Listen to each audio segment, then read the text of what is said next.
Rebonjour. Pourriez-vous me donner quelques événements qui ont marqué l'histoire de l'humanité, qui ont vraiment changé la face du monde? Alors, marcher sur la Lune, alors oui, et ça n'a pas beaucoup changé la vie. Par contre, moi, ça me touche beaucoup, marcher sur la Lune, parce qu'il y avait 400 000 personnes qui travaillaient pour que deux bonhommes marchent sur la Lune. Et ça, je trouve ça grandiose quand même. Ouais, donc marcher sur la Lune. Quoi d'autre? Alors l'électricité, bien sûr. L'électricité. D'ailleurs, en Espagne, ils ont coupé l'électricité pendant 12 heures. Et les pauvres, il n'y avait plus rien qui fonctionnait. Les vaccins. Alors les vaccins, bien sûr, les vaccins, la technique médicale en général, ça a changé la face du monde. Quoi d'autre? La vis d'Archimède, pour les Pays-Bas en particulier. Voilà. Le tire-bouchon. Ouais. Bien joué. J'ai eu quoi là, juste avant là? L'informatique, oui. Alors Internet. Internet. Je crois qu'on ne maîtrise pas encore tout à fait les effets sociaux d'Internet, n'est-ce pas? Il y a plus en commun aujourd'hui entre un jeune de 15 ans de Côte d'Ivoire, d'Amérique latine, des États-Unis, de France et d'Inde que 3 générations avant.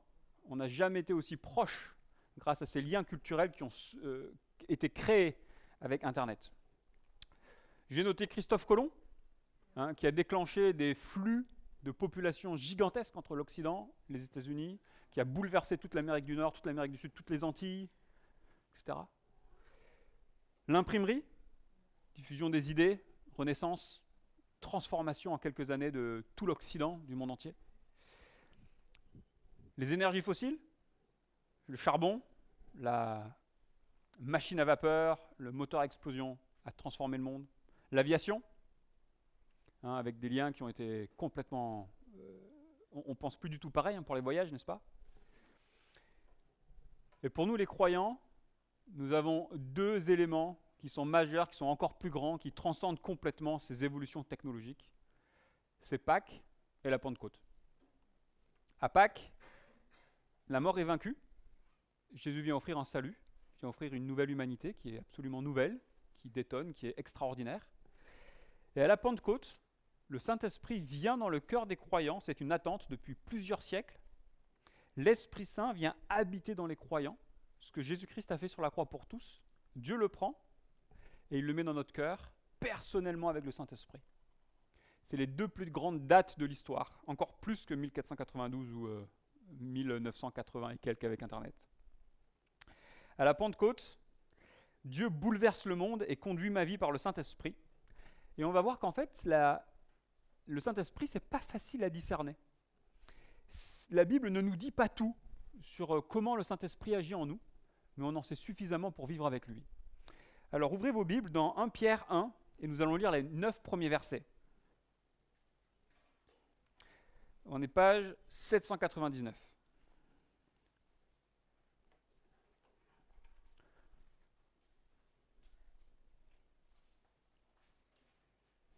Page 799. On y est, 1 Pierre, chapitre 1, verset 1. De la part de Pierre, apôtre de Jésus-Christ, à ceux qui sont étrangers et dispersés dans le Pont, la Galatie, la Cappadoce, l'Asie et la Bithynie. À vous qui avez été choisis conformément à la prescience de Dieu le Père et conduits à la sainteté par l'Esprit, afin de devenir obéissants et d'être purifiés par le sang de Jésus-Christ. Que la grâce et la paix vous soient multipliées. Béni soit Dieu, le Père de notre Seigneur Jésus-Christ. Conformément à sa grande bonté, il nous a fait naître de nouveau à travers la résurrection de Jésus-Christ pour une espérance vivante, pour un héritage qui ne peut ni se détruire, ni se souiller, ni perdre son éclat. Il vous est réservé dans le ciel, à vous qui êtes gardés par la puissance de Dieu au moyen de la foi, pour le salut prêt à être révélé dans les derniers temps. C'est ce qui fait votre joie, même si maintenant, puisqu'il le faut, vous êtes pour un peu de temps attristés par diverses épreuves. Ainsi, la valeur éprouvée de votre foi, beaucoup plus précieuse que l'or, qui est périssable et que l'on soumet pourtant à l'épreuve du feu, aura pour résultat la louange, la gloire et l'honneur lorsque Jésus-Christ apparaîtra. Vous l'aimez sans l'avoir vu. Vous croyez en lui sans le voir encore. Et vous vous réjouissez d'une joie indescriptible et glorieuse parce que vous obtenez le salut de votre âme pour le prix de votre foi. On vient de lire 10 versets d'introduction à la lettre que Pierre écrit aux croyants qui sont dispersés. Vous avez là pas mal d'explications, et après, à partir du verset 10, vous avez une liste longue comme le bras de demandes. Faites ci, faites pas ça. Refusez les mauvais désirs, aimez-vous ardemment les uns les autres. Comment bien vivre dans la société sous votre gouvernement? Les hommes agissaient ainsi, les femmes agissaient ainsi, les maîtres, les serviteurs. Mais là, dans 10 versets, on a tout le fondement, toute la base pour vivre ensuite avec Dieu dans la vie chrétienne. Okay? On a tout en 10 versets. Et qu'est-ce que vous avez au centre de ce passage?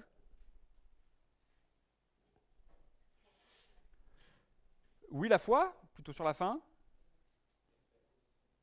L'espérance, qui vient d'où l'espérance? L'espérance c'est juste, mais elle vient d'où? Il y a une source à l'espérance. La grâce, la résurrection de Christ qui nous donne. Oui, alors la joie découle de, verset 3. Béni soit Dieu le Père de notre Seigneur Jésus-Christ, conformément à sa grande bonté, il nous a fait naître de nouveau. Vous avez parfois différents mots qui peuvent être utilisés. Nous a fait naître de nouveau à travers la résurrection de Jésus-Christ.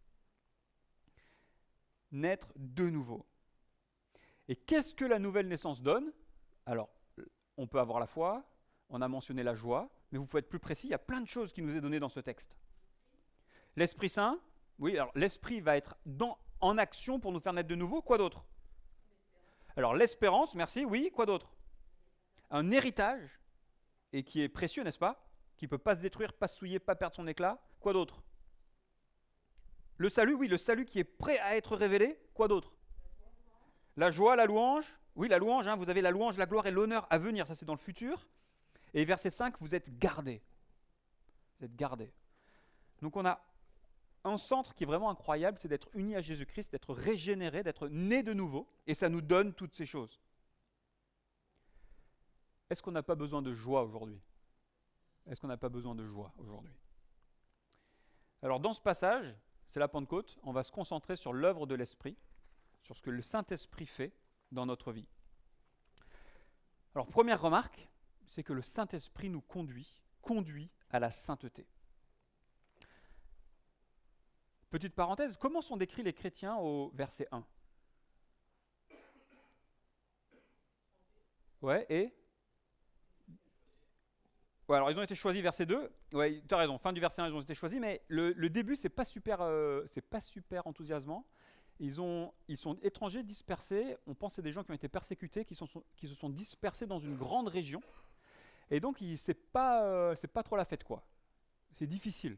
Des gens qui ont tout perdu, ils sont petits, c'est pas la fête.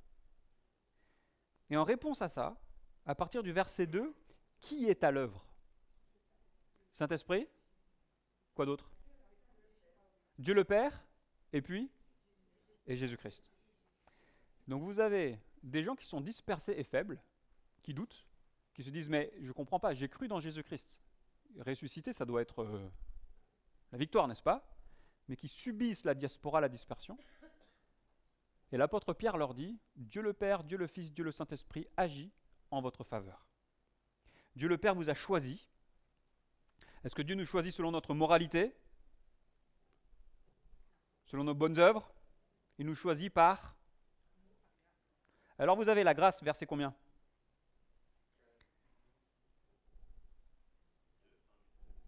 Alors fin du 2, c'est pas la grâce. Conformément à la prescience de Dieu. Donc Dieu nous choisit conformément à sa prescience. Et vous avez au verset 3, il nous choisit conformément à sa grande bonté. Donc on voit que Dieu nous prend, nous sommes dispersés, nous sommes petits, nous ne faisons pas les fiers, mais conformément à sa bonté, à sa prescience, alors qu'on n'a rien fait de manière totalement imméritée, Dieu il nous attrape. Dieu il nous attrape. C'est un immense privilège. La foi est à la fois un acte conscient et un cadeau de Dieu. Dieu nous bénit, Dieu nous bénit. L'Esprit Saint agit, et là il y a un détail qui est un peu important. Vous avez vu, on est conduit à la sainteté par l'Esprit. Alors on peut le comprendre de manière assez naturelle en disant que voilà, on est impur, on est pécheur, on est loin de Dieu. Et le Saint-Esprit nous sanctifie, c'est-à-dire qu'il nous transforme pour être à l'image de Dieu. Mais ça peut être compris différemment, et c'est bien traduit dans la seconde 21, il nous conduit. Le Saint-Esprit nous consacre, il nous met à part, il nous prend par la main, il nous conduit vers Dieu. Le Saint-Esprit, c'est ce moyen par lequel Dieu prend ce que Jésus a fait, il le met dans notre vie. Le Saint-Esprit n'est pas de ce monde, il vient de Dieu, il vient en nous. Il nous transforme de l'intérieur. Le Saint-Esprit fait quelque chose qui nous est impossible. Impossible. Le Saint-Esprit nous prend dans notre pays, il nous prend dans notre culture, il nous prend dans notre époque, il nous prend dans notre famille, il nous prend dans notre péché, et il nous transporte, il nous conduit vers Dieu. Il nous fait un acte d'une force qui est supérieure à la force humaine pour nous conduire vers Dieu. Et dans tout ce texte, on ne va pas s'y étendre trop longtemps, mais il y a en fait un parallèle entre Israël et les chrétiens. Ça parle du sang de Christ, des sacrifices, ça parle de l'alliance, ça parle de plein de choses qui mettent en parallèle nous, les chrétiens, et Israël. Sauf qu'on se souvient que Israël se détournait toujours de Dieu. Quand vous lisez l'Ancien Testament, Israël n'avait pas la force de rester sur Dieu. Il y avait toujours un truc, une tentation, une invasion, une peur, un truc, les difficultés de la vie. Et Israël, à chaque fois, il se détournait de Dieu, n'est-ce pas? Si vous lisez l'Ancien Testament, vous arrivez à Malachie, vous n'en pouvez plus. Mais là, le Saint-Esprit fait quelque chose de surnaturel. Il nous conduit vers Dieu, vers l'Esprit, vers la sainteté. Il nous conduit. Il nous conduit. Il nous donne une direction qui est plus puissante, plus forte pour rester attaché à Dieu. Et ça, on le voit sans cesse dans l'Église. Vous avez souvent des gens qui viennent, qui arrivent dans l'Église, qui goûtent, qui disent « Ah, Jésus, c'est intéressant, c'est pas mal ». Et puis, parfois, ils partent. Et puis, de temps en temps, d'une manière qu'on ne peut pas expliquer, vous avez des gens, ils écoutent Jésus, ils disent « Bah, en fait, il mérite ma vie ». Et ils sont conduits à Jésus, à travers tout.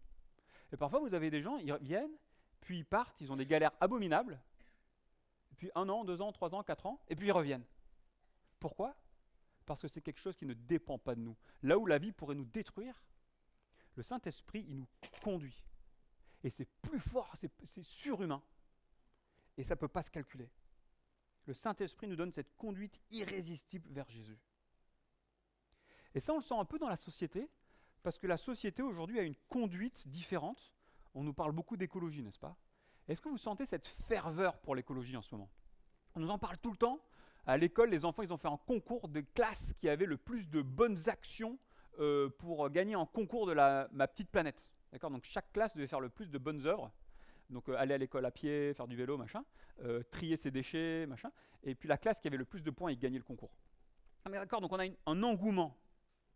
Vous sentez cette espèce de direction?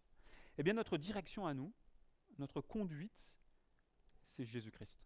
Et c'est le Saint-Esprit qui le produit en nous. Chaque époque a ses combats qui peuvent être légitimes. Si vous regardez la France, depuis la Deuxième Guerre mondiale, on a eu la reconstruction, l'énergie, exister sur la carte du monde, le mal-logement, toutes les cités qui ont été construites, le racisme, il y a eu plein de choses, l'écologie aujourd'hui. Mais nous, ce qu'on dit, c'est que notre problème fondamental, c'est le péchéisme. C'est ça notre problème fondamental. Et le Saint-Esprit vient nous conduire hors du péché pour nous attacher à Dieu. Donc le Père nous choisit, il décrète notre salut, le Saint-Esprit vient nous transformer, nous conduire vers Dieu, et Jésus, Dieu le Fils, nous sommes purifiés par son sang. Les musulmans viennent de fêter l'Aïd, ils ont sacrifié le mouton. Nous disons que notre mouton ultime, c'est Jésus-Christ, il est mort pour pardonner nos péchés, et nous sommes réconciliés avec Dieu le Père. Quel contraste entre ces chrétiens faibles et dispersés est-ce que Dieu le Père, Dieu le Fils et Dieu le Saint-Esprit fait pour eux, n'est-ce pas? Le Saint-Esprit permet la nouvelle naissance. Là, le mot « nouvelle naissance », c'est un mot qui est unique par Pierre, il a inventé un mot. Quand vous avez des mots qui sont uniques dans la Bible, c'est un apax. Vous pouvez frimer lors du prochain repas. Oui, c'est un apax. Bon. En fait, là, ce n'est pas tout à fait un apax parce qu'il l'utilise 2 fois. Et donc, il prend « nouveau », « naissance », il le met ensemble et il dit « nouvelle naissance ». Donc, nouveau-naître. C'est comme si j'inventais un mot qui serait « je nouveau-né ». Et cette nouvelle naissance, en fait, on ne sait pas trop comment ça marche. Et Jésus prend l'image du vent dans les arbres. Il nous dit, eh oui, le vent dans les arbres.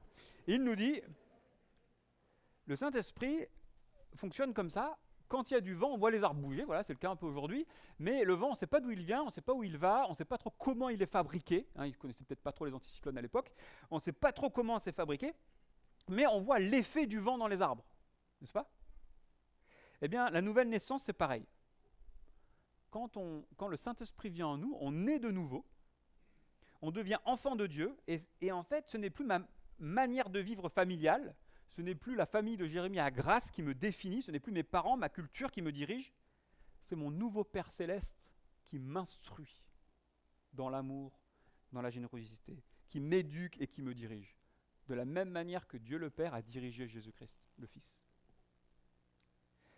Alors on ne sait pas trop comment ça fonctionne, cette opération du cœur, mais on en voit les effets. 2 Corinthiens 5:1, si quelqu'un est en Christ, il est une nouvelle créature, les choses anciennes sont passées, voici, toutes choses sont devenues nouvelles. Qu'est-ce qu'on voit quand quelqu'un est né de nouveau? Un changement, et un changement, comment on le qualifierait? Ouais, total, global, une vie qui change. Une vie qui change. Vous avez l'onction, à nouveau le Saint-Esprit, donnée par celui qui est saint, et vous avez toute connaissance. Que fait l'Esprit? Il nous instruit quoi en particulier? Le Saint-Esprit nous fait comprendre qui est Jésus, ce qu'il a fait pour nous, l'Évangile. Jésus meurt pour nous pardonner, cette grâce que Dieu nous fait. Et ça, parfois, c'est dur à comprendre. C'est dur à comprendre. Non, mais Dieu, je suis sauvé par sa grâce. Et parfois, vous voyez des gens, ils viennent et d'un coup, ils comprennent. Ah, ben oui, j'ai compris la grâce. L'œuvre de l'Esprit, c'est un cadeau de Dieu. Tite, nous vivions dans la méchanceté et dans l'envie. Nous étions odieux et nous nous détestions les uns les autres. Dieu nous a sauvés à travers le bain de la nouvelle naissance, à nouveau, et le renouvellement du Saint-Esprit. Ceux qui ont cru en Dieu s'appliquent à pratiquer de belles œuvres. Qu'est-ce qu'on voit? Ouais, qui se manifeste. D'accord, donc si on prend l'inverse de la méchanceté, ça donne la bonté. D'accord, donc des relations bonnes et douces, n'est-ce pas? Si on prend l'inverse de l'envie, générosité, être paisible. Si on prend l'inverse d'être odieux, voilà, affectueux, gentil, n'est-ce pas? Donc, comment on sait que la nouvelle naissance a eu lieu? On ne sait pas trop comment ça marche en fait, mais on en voit les effets. Dernier verset. Nous aussi qui avons pourtant dans l'esprit un avant-goût de cet avenir, on va y venir, mais vous avez vu, on a le salut, on a le début du salut, le vrai salut total, ce sera à la fin des temps. Donc nous avons un avant-goût de cet avenir, nous soupirons en nous-mêmes en attendant l'adoption, la libération de notre corps. Que produit l'esprit en nous? Non mais là dans le texte, là. Dans Romains 8:23, qu'est-ce que produit l'esprit en nous? Pardon?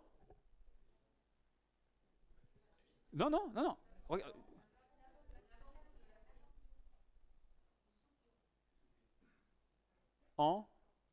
Nous soupirons en attendant. Donc qu'est-ce que ça génère en nous? Une nouvelle attente. Une nouvelle attente. Quand vous lisez la fin de la Bible, dans chaque verset, vous avez « Reviens Jésus ». Reviens Jésus, reviens Jésus. En fait, on n'aspire plus, là tout à l'heure, il y avait un petit Porsche qui vient de passer, on n'aspire plus à la Porsche. On n'aspire plus aux choses du monde. On n'aspire plus aux choses terrestres. Notre soupir fondamental, notre attente fondamentale, c'est le retour de Christ. C'est ça qu'on rêve, c'est ça qui nous fait vivre, c'est ça qui nous fait nous lever ce matin. C'est ça, on a un nouveau soupir, une nouvelle aspiration, au-delà de toutes les choses terrestres.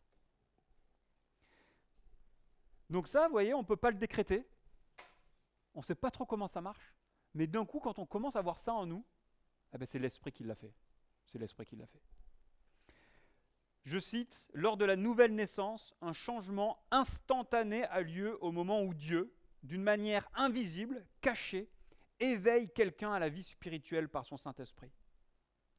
La transformation se manifestera avec le temps, au travers de comportements et de désirs agréables à Dieu. » C'est surnaturel, ça nous dépasse. Ça nous dépasse.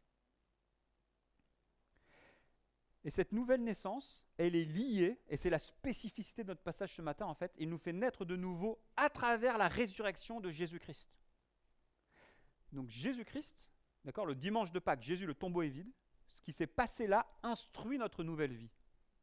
Qu'est-ce qui s'est passé lors de la résurrection ? Qu'est-ce qui se passe lors de la résurrection ? Pourquoi Jésus est ressuscité ? On a besoin de comprendre ce qui s'est passé là pour comprendre nous-mêmes. Qu'est-ce qui se passe à la résurrection ? Le prix a été payé, la mort est vaincue, absolument. Donc, tu as dit, le prix a été payé. Comment le prix a été payé ? Parce que Jésus, c'est le seul qui a vécu une vie parfaite. Il a vécu une vie parfaite, il a toujours honoré le Père, et la mort était une injustice pour lui. Il meurt, il ressuscite, et il nous pardonne, le prix, nos fautes sont payées. Jésus a parfaitement aimé, il a parfaitement honoré Dieu le Père, il ressuscite définitivement. Définitivement. Donc la vie qui nous est communiquée, c'est une vie qui respecte toujours le Père, une vie qui est honorable, une vie qui est sainte, et une vie qui dure pour toujours, de la même manière que la vie de Jésus dure pour toujours. Quand vous lisez la résurrection, c'est Jésus, mais c'est aussi vous. C'est Jésus, mais c'est aussi vous. Nous voulons honorer le Père, nous voulons vivre pour lui, nous vivrons toujours pour lui. Et cette nouvelle naissance nous donne plein de choses. Donc vous l'avez dit tout à l'heure, première chose qu'elle nous donne, fin du verset 3. Espérance qui est vivante, à l'opposé des espérances mortes. Les espérances d'avoir une bonne vie, d'avoir un bon travail, de tout ça peut partir. Mais l'espérance en Jésus-Christ est vivante et pour toujours. Il nous donne un héritage précieux. Israël avait un héritage qui finalement a été très difficile à gérer, c'était une terre, mais nous avons un héritage qui est bien plus grand, c'est le règne de Dieu pour toujours. On voit que Dieu nous garde. Une de mes plus grandes peurs, c'est de tomber dans une impasse de laquelle je n'arriverai pas à me sortir. Mais en fait, Dieu nous garde. Dieu nous garde. C'est l'effet de l'Esprit en nous, il nous garde, loin de la mort et du péché. Il nous offre un salut qui sera révélé. Aujourd'hui, nous sommes sauvés très partiellement, n'est-ce pas ? On est encore pécheurs, on galère, on a encore peur parfois de s'éloigner de Dieu. C'est pas facile, on est sauvés partiellement. Mais nous sommes sauvés dans l'attente d'un salut qui sera pleinement à être révélé, quand Jésus-Christ viendra établir de nouveaux cieux, de nouvelles terres pour toujours et pour l'éternité. Aujourd'hui, on goûte à une certitude, Dieu nous garde, on est sauvés, si vous voulez, on peut parler au présent. Mais on est sauvés dans l'attente d'un plein établissement de ce salut. Le Saint-Esprit nous donne une nouvelle naissance. Et finalement, le Saint-Esprit donne la joie. Et il y a un contraste phénoménal au verset 6 à 9. Quel est le contraste ?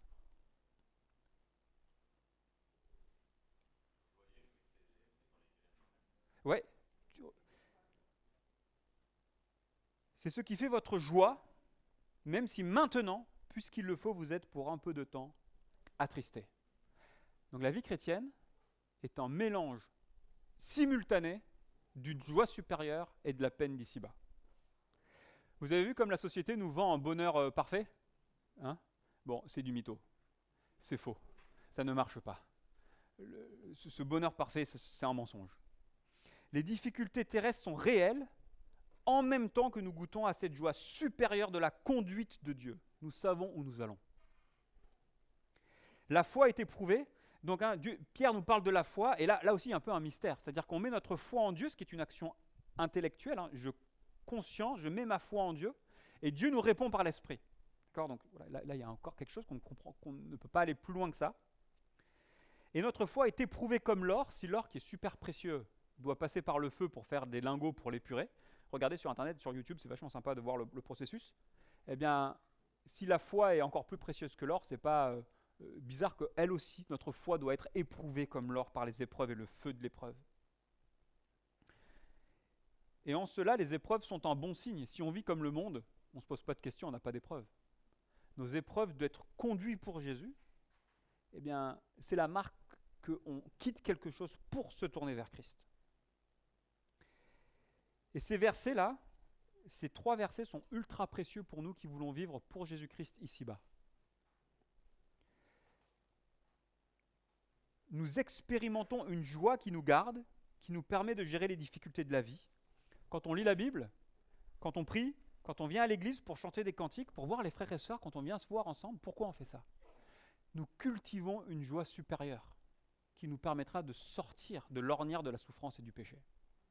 C'est pour ça qu'on est là. Quand le péché nous étrangle, qu'on n'arrive pas à s'en sortir, eh bien on a la joie de connaître Dieu, on a la force du Saint-Esprit qui nous pousse à nous repentir parce qu'en fait on a une joie supérieure. Pourquoi perdre notre vie avec une jouissance passagère et nulle, alors qu'en fait on a une joie supérieure et éternelle? Vous voyez le moteur là? On est prêt à perdre une joie temporaire pour une joie supérieure. Quand on est dans le désespoir ou qu'on est dans les pleurs, on a une joie supérieure.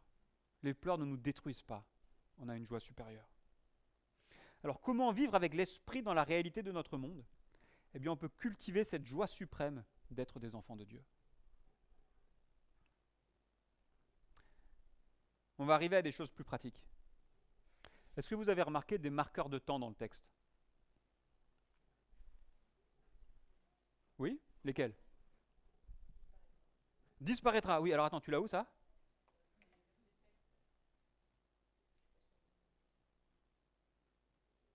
Moi j'ai Jésus-Christ apparaîtra. Oui, l'or qui est périssable et qui disparaîtra peut-être. Donc voilà, donc les choses terrestres vont disparaître et Christ va apparaître. Quoi d'autre? Alors on a les deux choses qui ont été dites en même temps. Alors on a le salut qui est prêt à être révélé dans les derniers temps. Donc on goûte à quelque chose entre nous, mais c'est imparfait, ce sera plein à venir. Et puis on a maintenant les épreuves. On est maintenant, pour un peu de temps, attristé. Et puis on a aussi le passé avec Dieu qui nous a choisis. Et tout notre enjeu dans notre vie, c'est de comprendre que notre vie, elle est dans ce grand schéma rédempteur de Dieu. Dieu vous a choisi. Jésus-Christ est mort pour vous. Le Saint-Esprit agit en vous maintenant, dans les épreuves actuelles, pour un futur qui est encore à être révélé. Et c'est vrai que nous vivons un temps de chamboulement. Un chamboulement écologique, c'est vrai que nous vivons des changements qui sont nouveaux, qui sont uniques. Économiquement, on comprend bien, on ressent bien qu'on est dans un système qui est un peu à bout de souffle. La guerre est en Europe, et il y avait des articles cette semaine, oui, en fait, le ministère des Armées n'a pas assez d'argent pour acheter des trucs.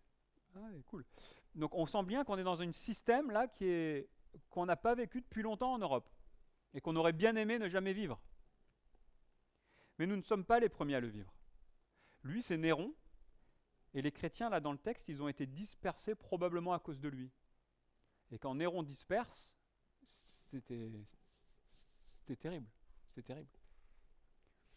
Vous connaissez peut-être ces magnifiques monuments qui s'appellent Angkor, au Cambodge. C'était une ville de 750 000 habitants sur 1000 km². C'était une mégapole à l'époque, fin du Moyen-Âge, début de la Renaissance. C'était l'équivalent de Chicago, Tokyo, Brasilia, enfin pas Brasilia, Rio de Janeiro. C'était vraiment une mégapole. En quelques années, et on ne sait même pas trop pourquoi, la ville a complètement disparu. Il ne reste plus que les temples parce qu'ils étaient en pierre, toutes les habitations étaient en bois. 750 000 personnes, une des plus grandes mégapoles d'Asie, a disparu en quelques décennies, on ne sait pas pourquoi. Donc les chamboulements, on n'est pas les premiers à les vivre. Chaque génération a vécu des chamboulements, et c'est peut-être notre tour. Nous sortons d'une époque qui nous a donné une illusion de stabilité, et cette illusion s'érode. Comment vivre dans une réalité d'une vie incertaine? Surtout qu'on est dans une culture qui nous dit « Non, il ne faut surtout pas écouter les chrétiens et le pasteur, là. Il n'y a rien. Il n'y a pas de passé, il n'y a pas de présent, il n'y a pas de futur, il n'y a que le présent. Il n'y a que le présent, il n'y a que agir. Il faut agir. En ce moment, vous savez, il y a la conférence pour les océans à Nice. Il faut agir. Il y a la COP25 en novembre qui arrive. Il va falloir manifester. Mais qu'est-ce qui se passe quand on veut agir et qu'il ne se passe rien? Qu'est-ce qui se passe? Découragement, amertume, anxiété, frustration. N'est-ce pas? Et notre optimisme est déçu parce que notre problème fondamental n'est pas le consumérisme ou les énergies fossiles, c'est le péchéisme. Mais nous avons une nouvelle naissance. Nous avons une nouvelle naissance. Oui, le monde n'est pas facile, mais oui, Dieu nous fait renaître à une nouvelle vie, dès maintenant et pour toujours. C'est beau, c'est joyeux, et Dieu nous engage dans une nouvelle vie, nous consacre pour une nouvelle création, et il nous garde. Il nous garde. Est-ce que c'est pas beau? Alors où est-ce qu'on en est? Est-ce que vous avez déjà goûté à cette joie?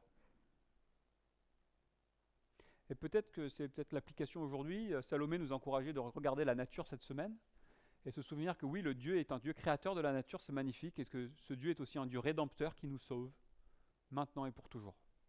Et là, on a une joie qui est surnaturelle. On a une joie qui est surnaturelle. Dans la tristesse même, il y a de la place pour la joie d'être renouvelée par ce Dieu trinitaire qui nous aime. Et j'observe que la joie nous manque souvent, non? Elle n'est pas très présente. Souvent, ce qui nous caractérise, c'est d'être travailleur, n'est-ce pas? C'est parfois même de se mettre un peu la pression pour obtenir des choses. Parfois, c'est le sérieux. Parfois, mais et dans 1 Pierre, il y a la place pour travailler. À partir du verset 10, vous voulez bosser comme des dingues, il n'y a pas de problème. Verset 10, il y a tout ce qu'il faut derrière. Mais avant ça, il y a la joie de connaître Dieu. Il y a la joie de connaître Dieu. À la Pentecôte, Dieu envoie le Saint-Esprit pour nous faire renaître et nous donner la joie. Prenons le temps de cultiver la joie. Alors peut-être tu découvres cette idée que Dieu a un grand projet dans le monde et ça te semble complètement surréaliste dans une société qui dit non, non, non, c'est nul. Mais si Dieu existe, si Dieu nous a créés, ce n'est pas impensable qu'il veuille avoir un projet de réparer ce que l'homme a cassé. Et ça passe par une nouvelle naissance personnelle, par le Saint-Esprit. Et peut-être tu goûtes à ce renouveau, tu veux le vivre, ce monde, loin de Dieu, qui dit toujours on va tout changer mais qui ne change jamais rien, t'en peux plus, tu veux le laisser derrière. Eh bien, mets ta foi à Jésus, profite de cette joie supérieure. Verset 2, que la grâce et la paix vous soient multipliées. Et peut-être tu es dans une impasse, l'impasse du péché qui te tient esclave, l'impasse de l'épreuve qui te fait souffrir, parce qu'ils ne sont pas liés, pas forcément liés. Et c'est vrai, Pierre parle d'héritage dans ce texte, parce que c'est probable que ces gens qui avaient été dispersés avaient perdu leur héritage. Et quand on parle d'héritage à cette époque, c'était une terre, un héritage de terre agricole, qui était dans les familles, que vous héritiez de vos parents. Et c'était quoi la terre agricole? C'était pas pour le dimanche aller faire le barbecue, c'était pour se nourrir. C'était pour vivre, c'était la retraite, c'était le futur, c'était le moyen de travail. Et ces gens avaient perdu leur moyen de travail à cause de la dispersion de la persécution de Néron. Et Pierre leur dit, oui, la vie peut être absolument douloureuse, mais Dieu nous garde pour la louange, la gloire et l'honneur. Cette joie supérieure, cette joie de l'esprit qui nous protège du désespoir peut nous garder, peut nous fortifier pour sortir de l'impasse. La Pentecôte, c'est vraiment le tournant de l'histoire du monde. Sans l'Esprit Saint, nos solutions ne sont que temporaires, comme Néron, comme Angkor, comme nos gouvernements, comme nos faibles vies, nous sommes rien. Nous avons besoin de l'Esprit Saint, mais le Père bouleverse le monde et nous conduit par le Saint-Esprit. On prie? Seigneur, combien de fois nous voulons régler les problèmes de nos vies par